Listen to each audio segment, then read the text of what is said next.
Hello everyone, we're here today with another amazing artist.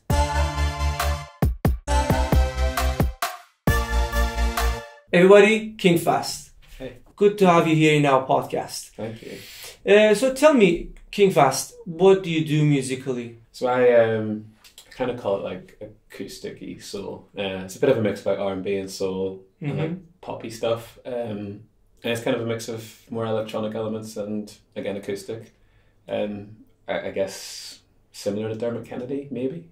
It's kind of hard to pinpoint like who you're similar to, but that would kind of be what I would say, yeah. It is actually very hard to pinpoint like what are you doing nowadays to one specific genre, because you get a lot of influences from all around the world and a lot of different cultures, right? That's it, yeah. So did you start music a long time ago? Yeah, I was playing guitar and stuff in school, and sort of singing casually, and then I started doing it properly when I came over to university and stuff. And I've been doing gigs ever since that, really. So that's about 10 years. So do you play any instrument? Yeah, I play guitar and singing, obviously, and tiny bit of piano. Like, Tiny bit of piano. Enough to get by. That kind of idea. How do you find these events to go and do gigging and stuff? A lot of it will be like word of mouth. Festivals and stuff, usually I'd have to apply to those and hopefully, get accepted. But like gigs like in cities and stuff like that, I think it's word of mouth and sort of like getting a bit of a following is how you get most stuff. Do you find it easy to find them, to apply for those festivals, or do you find it's hard to get into them? I think I've had quite a lot of rejections from festivals or like sort of not answered emails. So they can be hard, but I did the Merseyrail Sound Station prize, so that opened a few doors for me that like sort of year. I got onto like the International Music Festival and things like that, probably through that. But yeah, it's hard like, because I think obviously hundreds of people are applying to most of these, or thousands absolutely. even. Yeah, absolutely. Do you come from a musical family, or you were one of the rule breakers in the family? My brother's really musical. Like he's Okay. He's a good producer, rapper, and bassist. So yeah. Okay, it's good to have like a producer, especially if you're a singer songwriter. That's it. Yeah, it's good to have a producer in the family. I'm trying to learn all that stuff, but like it's like I don't know, it's a steep climb to like get to the right level to do it yourself, but getting there. That's what it is. Music industry is so like there are so many jobs and careers in the music industry. So it's massive actually, from like the beginning, like composition, arrangement, recording, playing, mixing, mastering, distribution, licensing and everything. It's a massive industry. But a lot of people might think that it's just music. Just play music and you make money. But that's not how it works, right? Nah, there's a lot you kind of need to. If you're like a solo musician kind of making your way up, you kind of need to be good at a lot of stuff. I'm pretty bad at social media, I think. But it's, like frequency of posting and then trying to have something to actually post about rather than just random stuff. I think I struggle with that. Why would you say that? Why would you consider yourself that you're bad with social media? I just think that like some people, like I look at their social media, it's like they've got like a brand and they consistently posting stuff and it's interesting. Whereas I'm pretty inconsistent with it. Okay. But it's I'll be better for the next while when I'm promoting a single because I've got something to talk about. But when there's sort of like a lull, I don't really know what I'm supposed to post in that period of time. I feel you actually because sometimes I feel the same way because I'm not releasing music. What should I post or some? It's actually a bit of a challenge. Yeah. When you don't have really a music or something musical related, you don't know what you should post, right? 100%. So, were your parents musical as well? Your father, your mother? No, not at all, no. So, what attracted you to music? What drew you to music? What was the first sparkle back in the days? The first one I remember was we had the Bad CD by Michael Jackson. And I remember like really enjoying that. And then, just went on a roller coaster of like in different artists and stuff. But I remember that being the first one where I was like, how old were you at that time? Young, like 9, maybe. 9 years old, something okay. Like that. That's I would guess so, yeah. So, have you released any songs so far? I've got 4 songs out. 4 songs, okay. Yeah. They did okay. You know, a couple of thousand streams. Not to be sniffed at, but I've got another one coming out at the end of this month. Okay, do you want to shout it out? Shout out? Yeah. What's it called? It's called Feel the Love. Feel the Love? Friday the 28th of October on all platforms. Yeah, I'm going to put it down in the description. Make sure you go click on it and go have a listen to it. Thank you very much. Do you think number is important? So if you had that chance to make one song a year, but a really good quality song, or an album a year, but quality-wise, it's okay, but the message is really good, because obviously you're making the song. Which one would you choose? Probably the single. A single. Just an amazing single. If it can make the quality like impeccable, something that I'm 100% happy with, I think that would trump the album, I think. Do you feel that you have some kind of pressure from the industry that you have to do certain things, say certain things, or behave in certain ways, or anything in that sense? Not so much, no.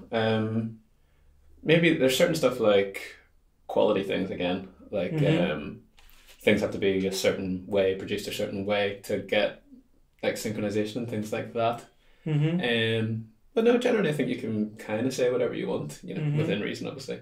So you told me you were 9 years old, okay, and you listened to Michael Jackson songs, and that was the first time that you were drawn to music. I think so, right? Yeah. So obviously there is a gap between the time that you feel that you're interested to something to the time that you feel this is something that I want to really do it for the rest of my life. Yeah, sure. Sometimes there is like a couple of months gap, sometimes there is like a 10-20 years gap. Yeah. Till as a human being we get there, that we say, okay, this is something that I really want to do. Yeah. How long was that gap for you till you realized that this is something I want to do for the rest of my life? I think maybe 3 years after that, I was like getting guitar lessons and things like that, and I was always interested in the idea, but it was you're sort of told from teachers and stuff like that's not a career, like it's not an actual viable career, so it's kind of like a hobby.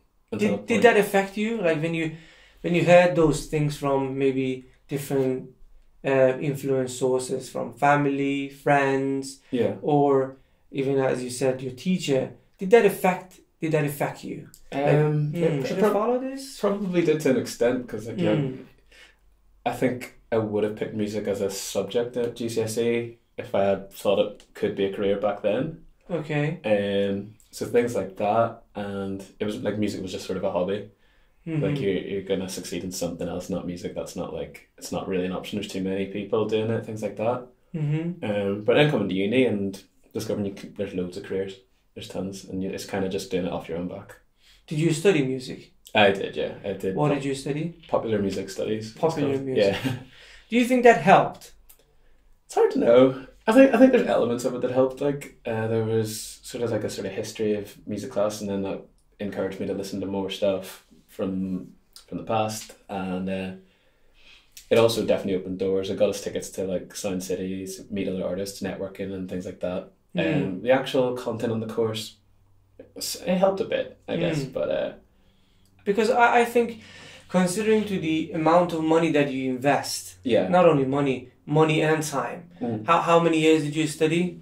3 years. So 3 years to getting your bachelor degree, right? Sure.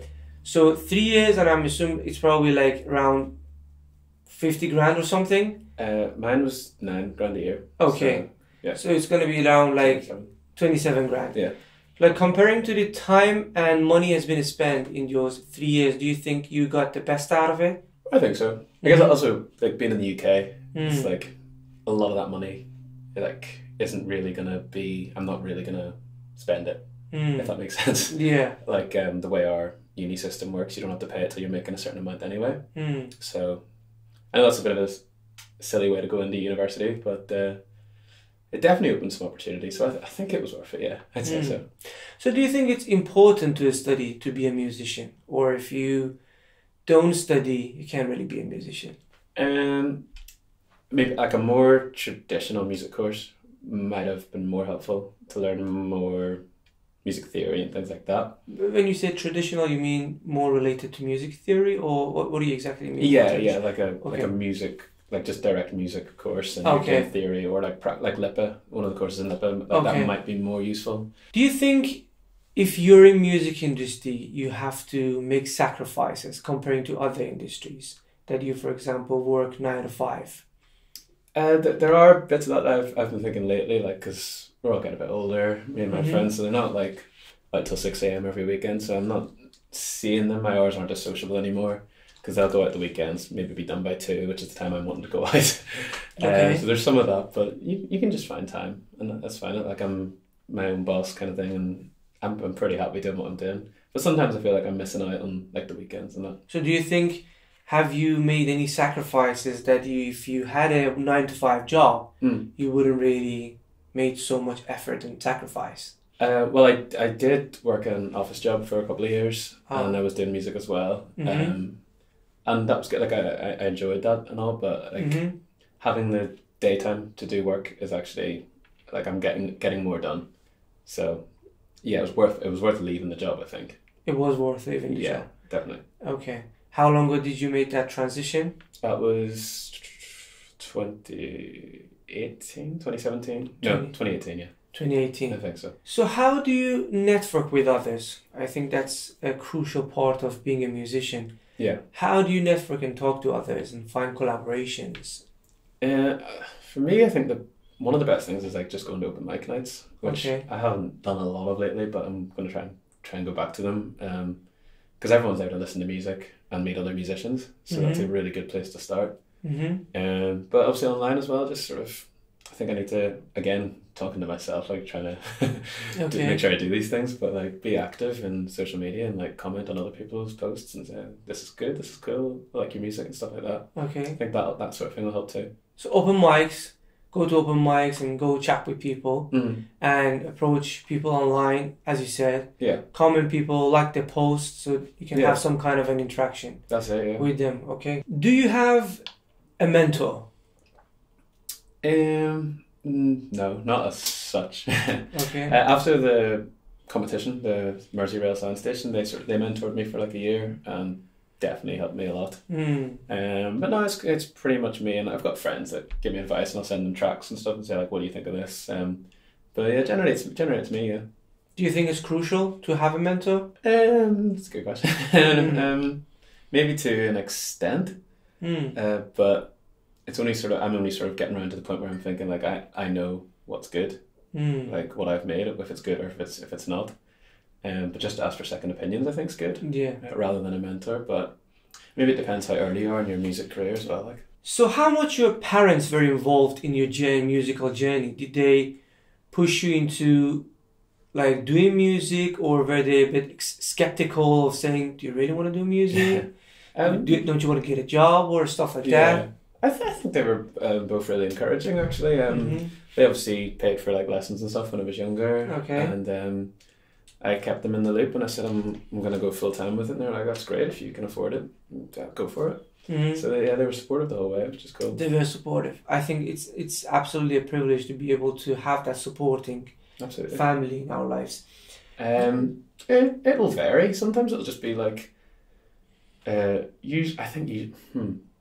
often I'll start with lyrics, and I'll just hear something in the news or whatever, like talk to someone, like to hear a little phrase, and I'm just like, I want to start with that. Or sometimes I'll just be playing on the guitar and come up with something and go from there. Sorry, it's not always like a exact science, it's just random. But I think it's usually lyrics for me first, just like lyric first. Yeah, I'll come up with something and then just build on that, and then it just sort of seems to happen quite naturally for me. I don't really think much about it, and then like that's most of a song. So you come up with a lyric, finish the whole lyric first, or do you just have something to start with? You usually have something to start with. Like even if it's like a verse and like a little tune that goes with it or something, and then like okay, and then just build that. So do you start with lyric, then go to your instrument, right? Yeah. And see what can go with it, right? Yeah, that's it. And what's the next step that you do? And then I guess just kind of adapt the melody to make it flow really well with whatever chords I've matched to it. And then I'm trying to do more of this and like get the syllables to kind of flow quite nicely and naturally, and then it might be a chorus first or a verse first, but then I just kind of build the song like in order, sort of thing. Yeah. Do you use any music production softwares? Yeah, I've been using Ableton, trying to get my head around. I'm much better than I was, but again, that's like it's like it's a totally different skill set. So it's like learning from scratch kind of thing. Absolutely. Yeah. So you start recording and adding some other elements in your DAW, and what's next? And then I've been most of the time I've had like another producer do the stuff, but sort of going forward, I'm going to try and do all that production myself. Fingers crossed that'll sound good. So I've been having like classes and stuff to get that perfected, and just sing a little heart out. So when the song is ready, yeah, what would you do? Do you send it to a mix master engineer, or do you do it yourself? Well, this is going to be my like sort of new process, I guess. Like I'll hopefully mix myself. Do you mix yourself? Well, I'll hopefully going forward, but I haven't been doing them in the past. Okay. But hopefully I'll be good enough to do it going forward. Okay, and do you have a release strategy that, okay, I'm going to do this before, like 1 week before releasing the song, I'm going to start posting online and I'm going to be active more online? Do you have a release strategy? My strategy has been really just try and organise a gig on the day or like sort of day after the release. On the same day, okay, or the day after, okay. And then just kind of, post a lot in the lead up to it. If you can do a music video, I've actually, a music video came out today. Have you? Yeah, I made that myself. Okay. And just try and think of put content. the link down below, make sure you go check it out. Yeah, 100%. I just keep trying to think of content and ways to promote it that doesn't like get stale. So yeah, So can you name a few artists that you're influenced by the most?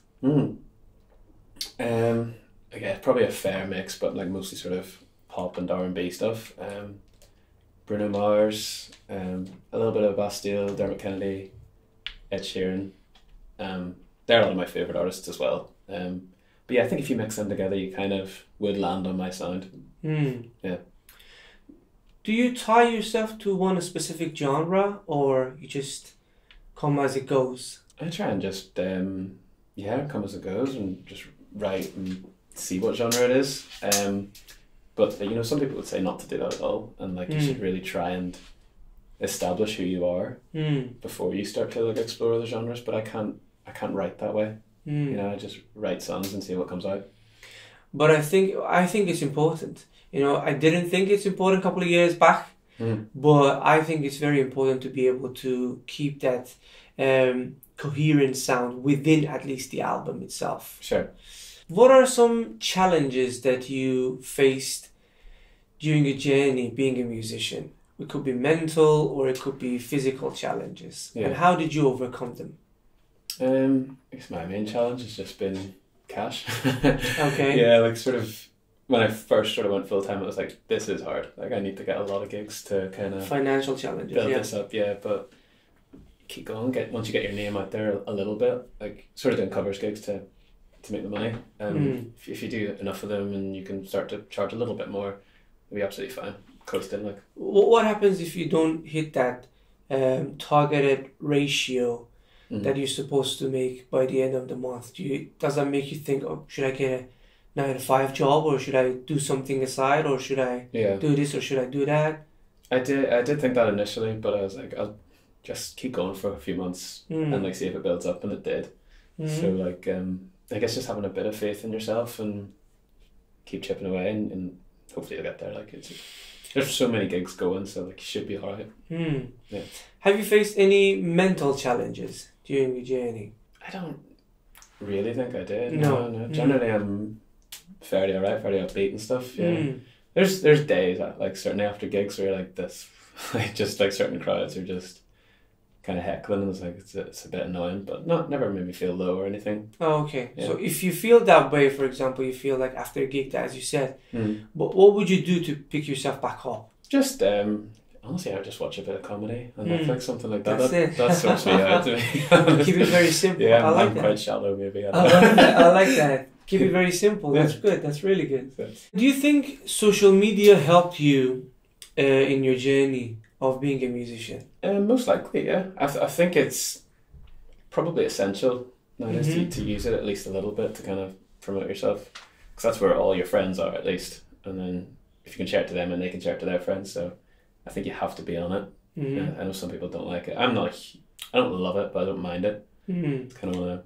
Do you think it's easier to be signed up to a label, or do you think it's easier to be an individual, independent artist to make it in music industry, and why? I think it's probably easier to be signed up, but only at a certain point. I think if you get signed when you're still like low level, yeah, it depends on the label as well, I guess. But like some independent labels, from what I've heard, just like don't like actually do what they say they're gonna do for you, and like don't push your music much more. Maybe will help you record an album, which would be great, obviously. But yeah, I've heard a few things like that. So probably being independent's fine until you're getting like traction, and then like a slightly bigger label might come for you. That would probably be what I would say, but I've never been signed, so I'm not 100% sure. Is there anything that you can point out in music industry that's you wish it was in another way or in a different way? All the royalty stuff with Spotify.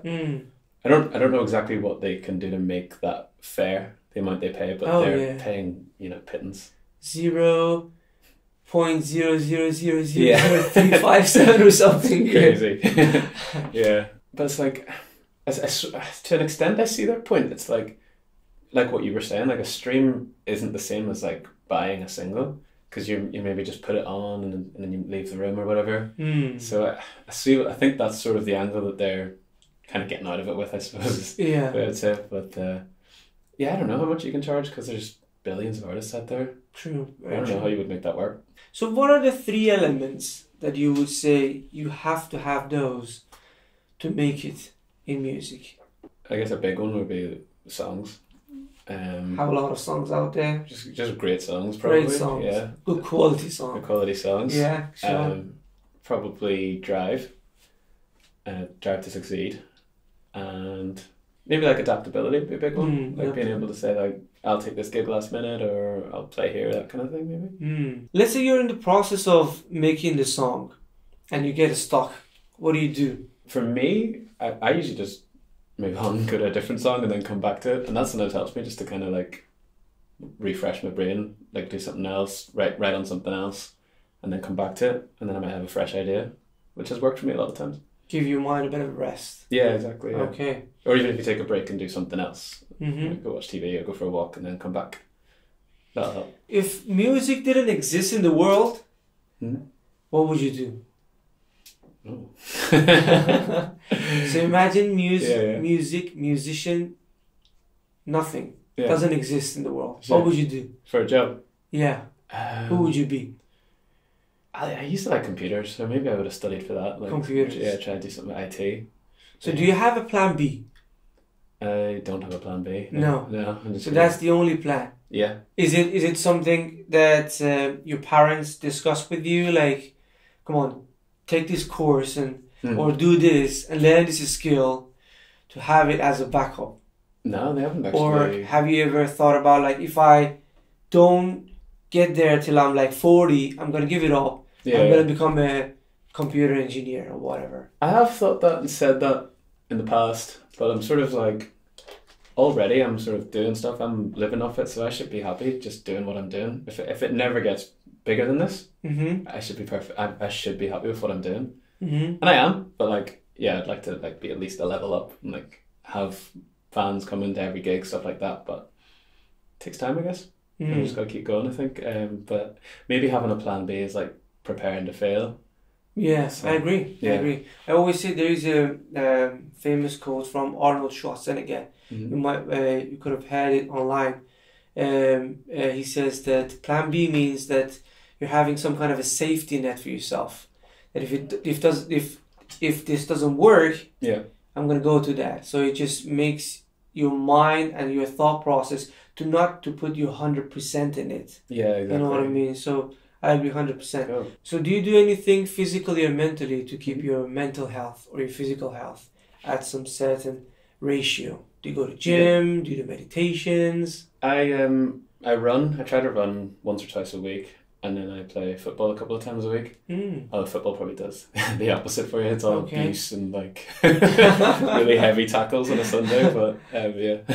What do you think about the future of music industry? So we started from the time that we were listening to vinyls and there were record labels, and we are in an era of streaming. What do you think is the next step? So what's your prediction? How are we going to consume music in the next, let's say, 10 years? Maybe one thing I've thought is like, there's all those different streaming services. What do you mean? Like Tidal and Spotify, Apple Music. Someone, maybe Amazon or Disney, are probably going to try and buy a bunch of them and like make it one big streaming service. Do you have any prediction of how we're going to consume music though in the future? The way we consume music. It's hard to imagine not streaming now that this becomes so like normalized. Yeah. I don't know. Maybe artists are gonna try and get their money more directly, like using things like Bandcamp again. That could also happen. But it's hard to know. The big artists probably don't really care because they're getting millions every year. I could see streaming being here for a good long while. Yeah. I think it'll still be that way. Yeah.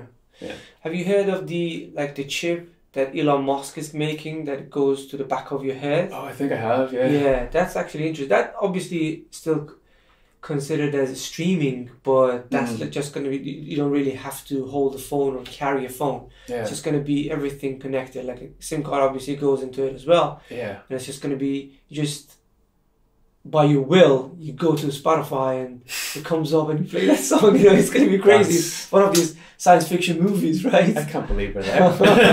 That's insane. One thing that you've been meaning to do for a while, but you didn't get a chance to do it, you got carried away with life and everything. One thing that you want to promise yourself that you're going to do it in the next month or so. The next month? Oh, yeah. I could say I'm going to put on more shows. But, put on more shows? Yeah, but I mean, they're already kind of planned. So. Okay. But so yeah, I definitely want to do that, like do more live gigs. Do more gigs? Yeah. What's the ideal target that you want to hit? Like once a week, 10 times a week? For doing my own stuff, original stuff, maybe monthly or like monthly. Even like every other month. Because I would love to do it more, but you also don't want to like oversaturate. I think if you get too much, like people might get sick or like not bother to come. Like if you're always available to play, if that makes any sense. Yeah. So I understand. Maybe monthly or every other month. That's my promise. Cool. What do you think you have to change, alter from inside? Okay, inside of yourself that makes you progress faster in your musical journey? I think I'm going to get two things. Okay, that's interesting. More so in the past, being too precious. Like if someone says, this is what I don't like about your song, you should be like, okay, I'm going to think about that. I feel like sometimes you'd be like, no, I don't agree with them. Like get defensive before you've even looked at it. So that would be one thing from the past. I don't really do that so much now. I think I'm much more open. Just to be like confident and posting stuff on social media and just being like, this is interesting. And people so be more open. Yeah. And be more confident. Yeah. That's something that you think if you do more, you would be able to progress faster in life. I think so. In your musical journey. Yes, definitely. Cool. So where do you see yourself as an artist in 10 years? In 10 years? I'd like to hope I will have like a fan base in most cities in the UK. I think that would be really nice to be able to do like a tour every year or two. And I think that's realistic. If I could sell it like a small venue in most cities, I think that'd be really cool. But it just it's going to come down to promotion and me working on that sort of stuff and getting the name out there. Yeah, but, it's a lot of hard work, obviously. Yeah, I think so. So 3 things that you're grateful about in your life. 3 things I'm grateful for. Mm-hmm. It's probably a bit cliche, but like my friends, my family, and my girlfriend. Okay. Amazing. Yeah. Amazing. I should probably say girlfriend first, sorry. Okay. There's going to be a fight after this. Kingfast, last words. Last words. Thank you very much for watching and listening, and check out the new single, Feel the Love. Absolutely. Thanks for yes, bro. Coming to our podcast. Thank guys, make sure you go check out his social media. I'm going to put it down in the description. Make sure you go and check out his latest songs as well. I'm going to put all the links down below. Keep watching. We'll be back soon. Nice one. Thank you Thanks very much. Thanks very much, man. Thank you.